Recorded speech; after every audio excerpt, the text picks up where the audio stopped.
BPL এর eliminator মানেই বাঁচা মরার লড়াই, যেখানে এক দলের জন্য আনন্দের হাসি আর অন্য দলের জন্য আসর থেকে বিদায়ের বেদনা।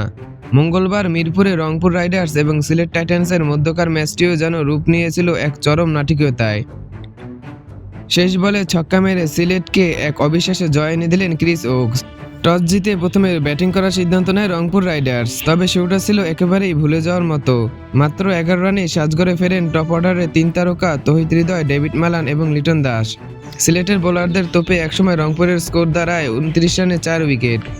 মধ্যলগ্নে মাহমুদুল্লাহ রিয়াদ এবং খুশদিল শাহ হাল ধরার চেষ্টা করেন। মাহমুদুল্লাহ 26 বলে 33 এবং খুশদিল 19 বলে 30 রানের গুরুত্বপূর্ণ ইনিংস খেলেন। শেষ দিকে নুরুল হাসান সোহান 18 রান যোগ করলে নির্ধারিত 20 ওভারে 9 উইকেট হারিয়ে 111 রান সংগ্রহ করতে সক্ষম হয় রংপুর। সিলেটের পক্ষে খালেদ আহমেদ একাই শিকার করেন 4টি উইকেট। 112 রানের সহজ লক্ষ্যে খেলতে নেমে সিলেটও খুব একটা স্বস্তিতে ছিল না।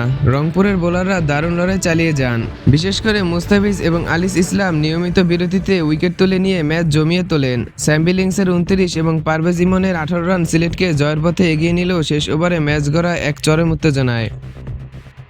শেষ ওভারে জয়ের জন্য সিলেটের দরকার ছিল 9 রান। ফাহিম আশরাফের করা ওভারের চতুর্থ বলে মঈন আলী আউট হলে হঠাৎ করেই ম্যাচ রংপুরের দিকে ঝুঁকে পড়ে।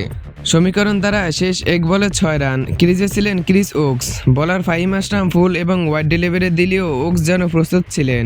ডিপ কাভারের উপর দিয়ে ওকসের হাঁকানো সেই বিশাল ছক্কা পুরো স্টেডিয়ামকে স্তব্ধ করে দেয় এবং সিলেটকে পাইয়ে দেয় 3 উইকেটের এক অবিস্মরণীয় জয়। এই জয়ের মাধ্যমে সিলেট প্লে অফে নিজেদের আশা টিকিয়ে রাখলো আর রংপুরকে বিদায় নিতে হলো আসর থেকে। মজার ব্যাপার হলো রংপুরের জন্য এই বছরটা হারের ভিত্তিতেই বন্দী। তবে আজকের ওকসের এই শেষ বলের ছক্কা আপনার কাছে কেমন লেগেছে? রংপুর কোথায় ভুল করেছে বলে আপনি মনে করেন? কমেন্টে আপনাদের মতামত জানাবেন।